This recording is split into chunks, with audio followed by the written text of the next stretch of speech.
Welcome to Senior Break. I am Marie May from Addison Township.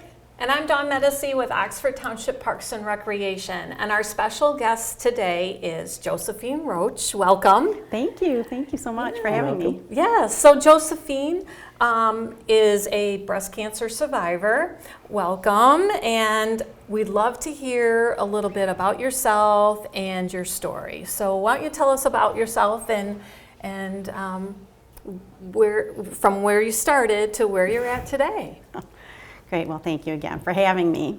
Yes. Like you said, I will be a 7-year breast cancer survivor in October.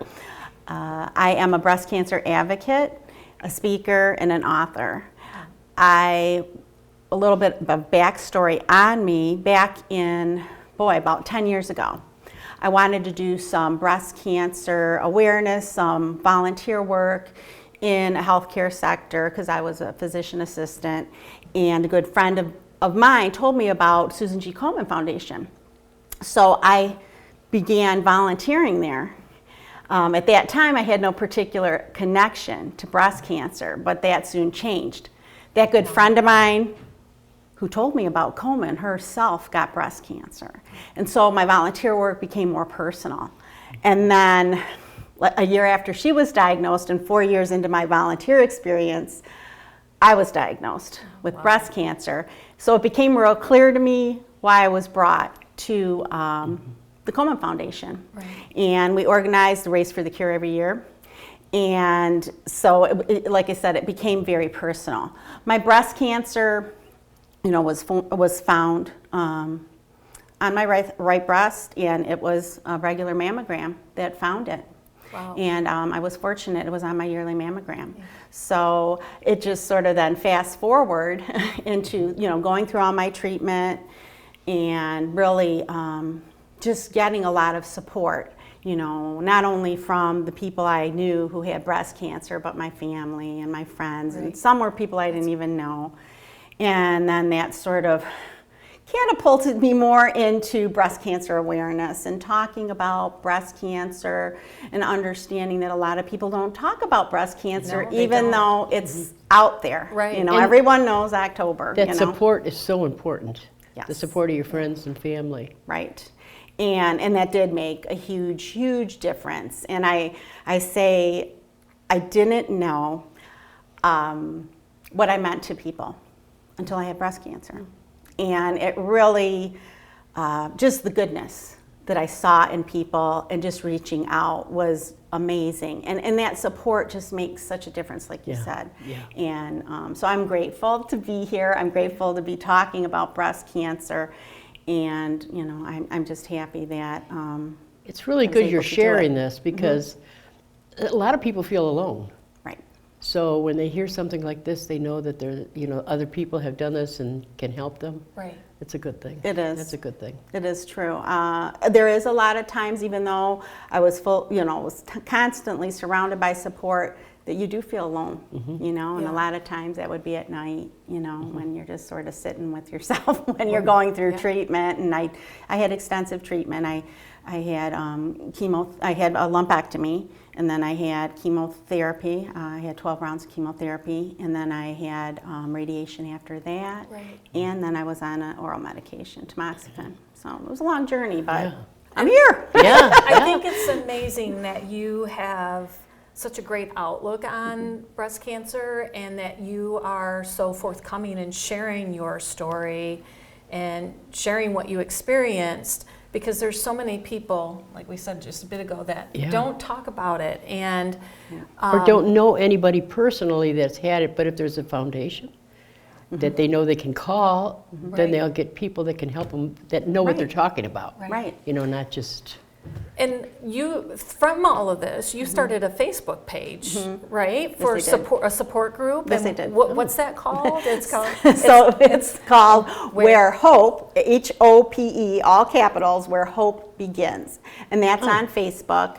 And it's a private support group, but you just click on the link and you answer a couple questions, and I'll let you in. And I found when I was going through my journey, I was looking, of course, on the internet, looking for support, and some of these groups were sort of a downer and scary. Which It is scary. And rightfully so, Right. Because this isn't something that, I mean, it's a scary place to be, but a lot of negativity.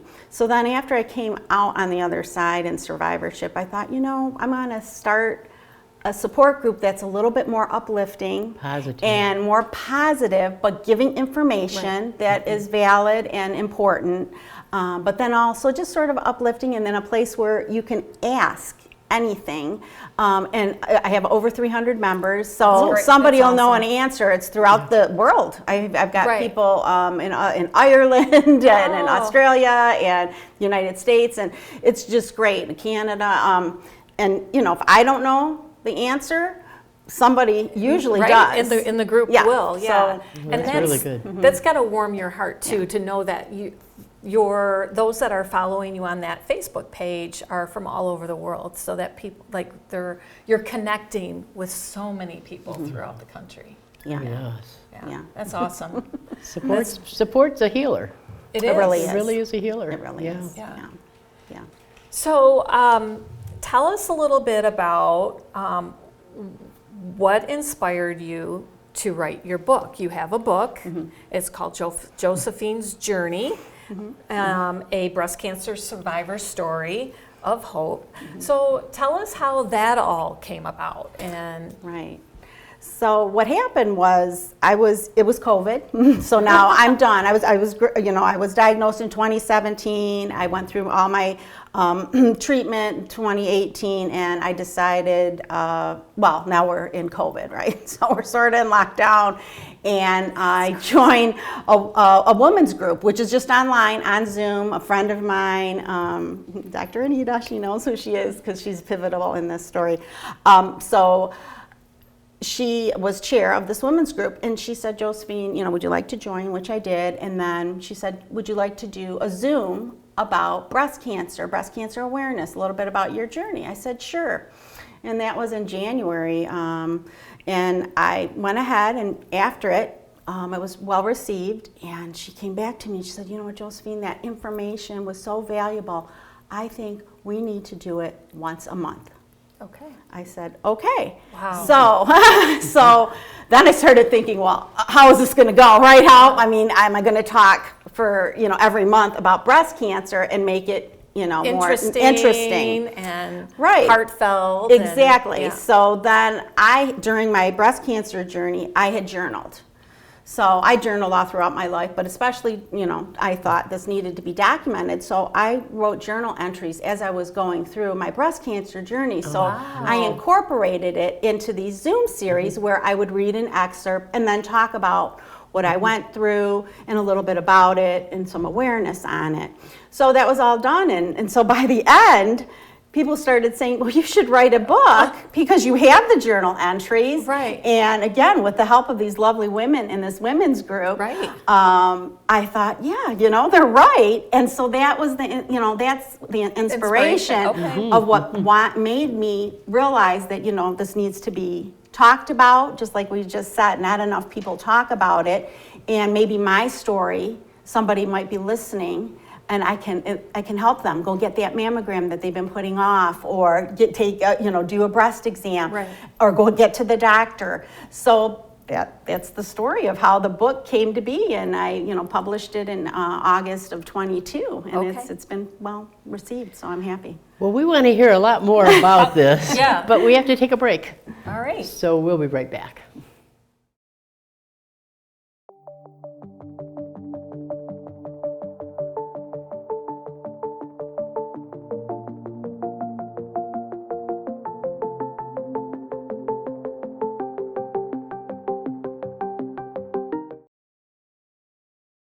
Welcome back to Senior Break. Before break, we were talking about Josephine's Journey, a breast cancer survivor story of hope, the book that you wrote, and you shared with us what inspired you to write that book. Can you tell us a little bit more about what's in the book? Sure.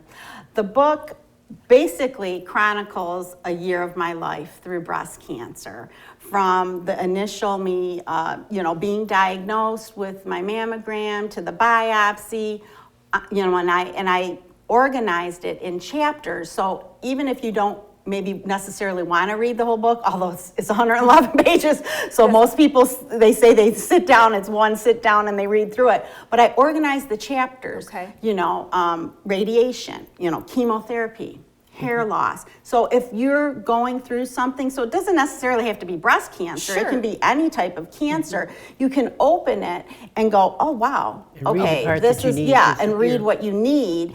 And, I give what happens to me, but then I also just give basic information about chemotherapy, about radiation, about hair loss. It's really good you kept a journal too, because so many times when we think back, we forget a lot. Right. So the fact that you kept a journal is important. Yes. Because you put things in the book that I would forget myself. If so that was a good idea to do that. No, it was very helpful. And it just kept things organized, in my mind too, because there's so much thrown at you when you're initially diagnosed. Now, I had a medical background.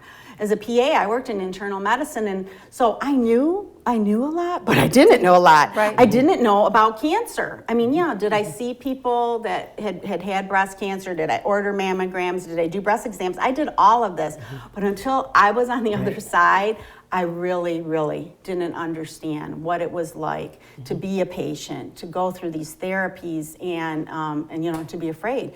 And I just think that, again, by sharing my story, people can be less afraid. Right. They'll know that they're not alone, and then they can just sort of connect, saying that, wow, she went through it. I can get through it too. Right. I'm experiencing these things. So that's really why, I wrote the book. And if it makes one person get out there and get their mammogram, there you go. Right. Yeah. You brought a copy of your book today. Yes, Why don't we show everybody what it looks like? Yay. You see it? Yep. And it is available for purchase. Yes, it is. And where can people purchase it if they're interested? Just right on Amazon. That's it. Just type in Josephine's Journey, a breast cancer survivor's story of hope, and you can order it, and it'll come right to your door. That's great. And I know mammograms are very important. Can you speak a little bit about how important they are?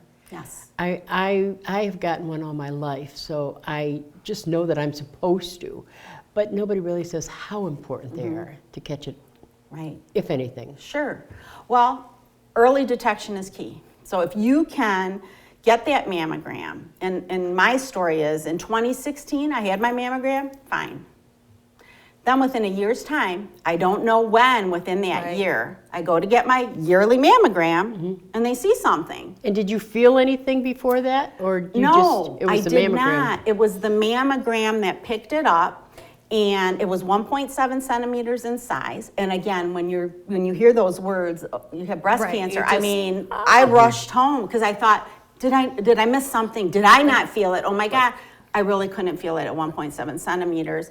But the importance, what I'm just saying is, there you go. I did my yearly mammograms, right? I could not feel it. So for those reasons right there, that's the importance of the mammogram. We have this tool. It's a screening tool. I mean, I hope, and I know some people do not have insurance, but a lot of insurances cover preventative. Right. So why not go and get this yearly mammogram that could save your life? So we don't have to see something actually on our body. No.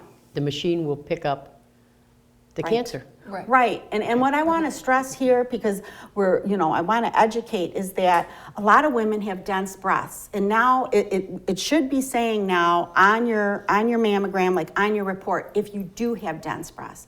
And if you do, sometimes, because it's so hard to actually see when they're looking at it, MRI now is a second test, or ultrasound. So again, talk to your doctor about what type of breast. Do you have fatty breasts? Do you have fibroids? Do you have dense breasts?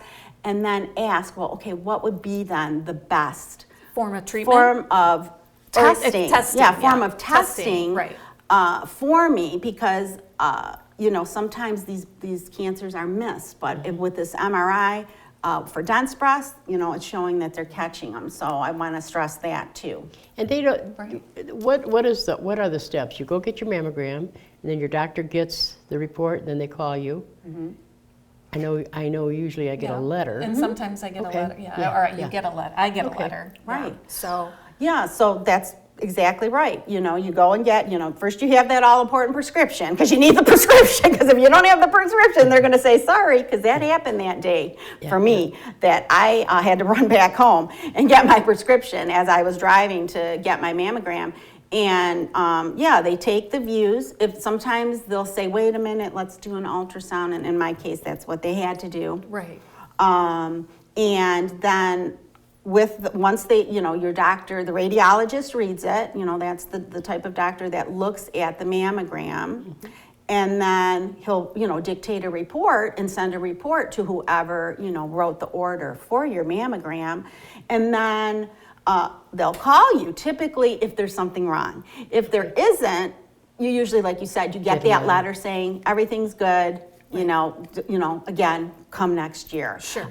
So that's usually the order. If there is something, then that's when it's, we need to do some further tests. We need a biopsy. Okay. And that doesn't mean you have it. No. They just have to take another test. Sure. That's right. Biopsy doesn't necessarily mean they just want it. Something looks sort of suspicious. They're not exactly sure. Let's go ahead and take biopsies. And yeah, I know lots of women who, again, fear sets in because they're scared with this biopsy. Absolutely.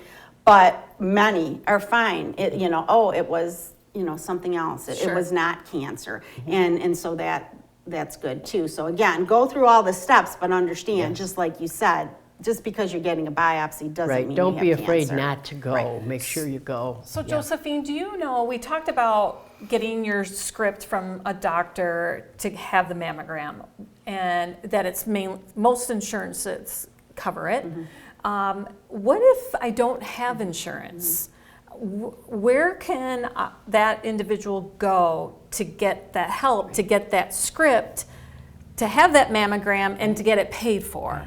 That is a great question, and I'm so glad that you asked that. So there are programs out there, and again, a lot of people don't know that, so then they don't go and get their mammogram. So there's a program through Carmianos, was where I did my treatment, but it's called the BCCP program.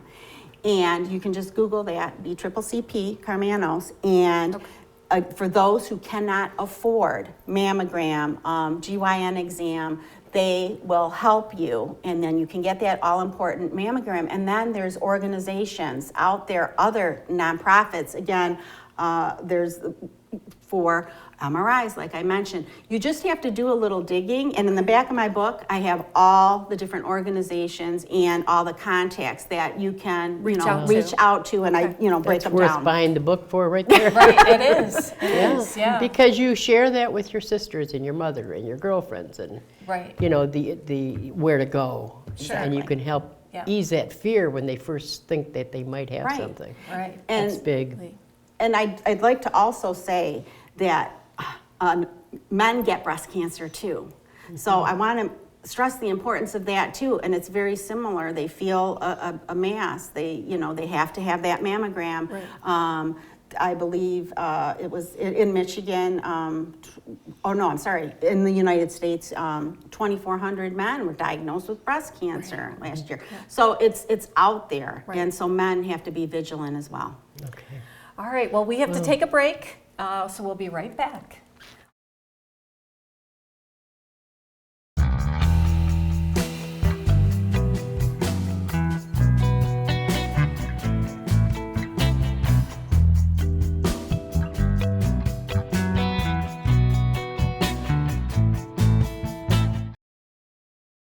Welcome back to Senior Break. So before break, we were talking about if we did not have insurance and how to get that insurance. So Josephine, you also have a website, and I'm sure there's resources on the website. What is your website, so that if somebody wants to connect with you on your website, they can do so? Oh, thank you.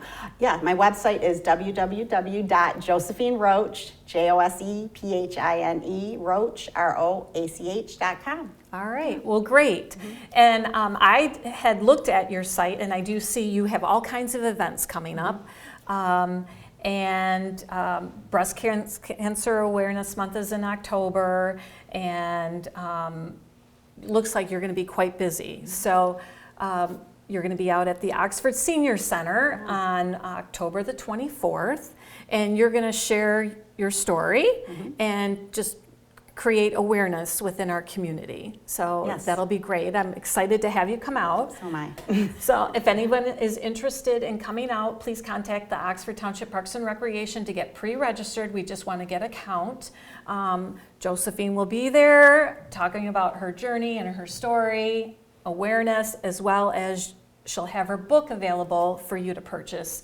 And that cost for the book is $20. $20. So bring $20 and purchase the book. If you're not able to attend on that day, please look at Josephine's website. As she mentioned, she's got a whole event page, and you can check out to see where she's going to be throughout the rest of October or throughout the year, so that you can attend one of those other events. Thank you. What is one misconception about breast cancer? That's a really good question. And I would have to say one of the biggest misconceptions of breast cancer is that you have to have a family member that had breast cancer in order for you to have breast cancer. That is a misconception. Oh, wow. Okay? Yeah, so that's- 85% of breast cancers are non-hereditary. Okay? Okay. 85% are non-hereditary. That means anyone, me, you, anyone can get breast cancer, right? The two highest risk factors of getting breast cancer are being a woman and aging. That's all of us. You know, because then you have increased propensity of getting breast cancer as you age. So that's all of us. 1 in 8 women will get breast cancer in their lifetime. 1 in 8. So that said, 15% of breast cancers are hereditary, meaning a first-degree relative had breast cancer, whether it's your mother or your father, could be carrying those genes that could make you potentially have breast cancer. So if that is the case, then sometimes depending on when that family member, if your mother, got breast cancer early, you might have to start your mammograms early. Right now, we're saying at age 40, you start your yearly mammogram. And again, all the more reason to get that yearly mammogram and the importance of self-breast exam. And, if you get something or you feel something, get yourself to the doctor. Sure. Yeah. Yeah. Well, great. I didn't realize, I had thought that it was mainly hereditary. No. So that's great information that only 15% is hereditary. Correct. Wow. That is correct. Okay. Wow. And it is curable. I would say there is no cure for breast cancer, but again, early detection is key. So I went through all my treatments, and am I cancer-free right now? Yes. Thank goodness. I'm and so again, continuing always going for those mammograms to make sure, we're getting, again, all these different cancer organizations. We're raising money for research, and the drug that saved my life was, founded out in California by a scientist, and they went through all these clinical trials. It took almost 20 years from the inception, the discovery, to get to the to the person, to the patient. Wow. Over 20 years ago, people were dying of breast cancer, and now they have a specific treatment. So we're making strides. We're making strides. So having specific treatments, because again, a misconception about breast cancer is there's just one type. There is and not. The machines are more advanced too, aren't they now? Much because it more. seemed like last time I went in, I go in October too, the machine looked different to me. Right. And she was telling me it's right. different. They have 3D mammograms now. Yes. And and it's important, again, I can't stress enough the importance of the mammogram to detect this, because that is one of the only ways that you are going to find out, that you do have cancer. So I just want to really, really push that home. Yeah. Okay, So that's get out good. and get your mammograms. Correct. So with October right around the corner going to be Breast Cancer Awareness Month, are there any key events or activities that happen that people should know about? Oh, yeah. There are. I can only speak to the ones that I know of. Again, I did mention Susan G. Komen, Race for the Cure, which their walk is in September this year, not October. Okay. So just look that up, and they, and then you'll know exactly all about that. And then the American Cancer Society, they're making strides, which is their breast cancer, their breast cancer wing. They will be having their walk in October. Okay. So again, just Google all that to get the information, to find out how to register. And I'm sure there are other organizations out there that do have different walks. I know Shades of Pink had one not too long ago. So it does not necessarily all in October, but around it. Sure. And again, we're raising funds. We're raising funds to help people who can't afford treatments or their mammograms, and then also for research, because that's where the end game is. It's really important for that research. Yeah. Absolutely. All right, so if there was one takeaway that you want to share with everybody today, what would that one takeaway be? Yeah. So I've said it a lot, and I'm going think to say it again. My one takeaway is this: get your yearly mammogram. It could save your life. It saved mine. All right. Well, thank you. And please mark your calendars for October the 24th to come out to the Parks and Recreation here in Seymour Lake Park. We'll be in the Senior Center, and Josephine will share her journey and talk about her breast cancer story and have her book available to purchase. So please come out and join us on that day. And when you leave after speaking with Josephine, you will feel better about getting your exam. Yes, You'll feel that it's very, very necessary to do. And Yes. it only takes 5 minutes. It would It's take not- long. Right. Yeah. It really does. Yeah. All right. Well, Yeah, thank you so Josephine. much. Thank you for coming for out. joining having us and being so strong to share your story. Yeah. That'd be great. Thank you. All right. Till next time. Bye.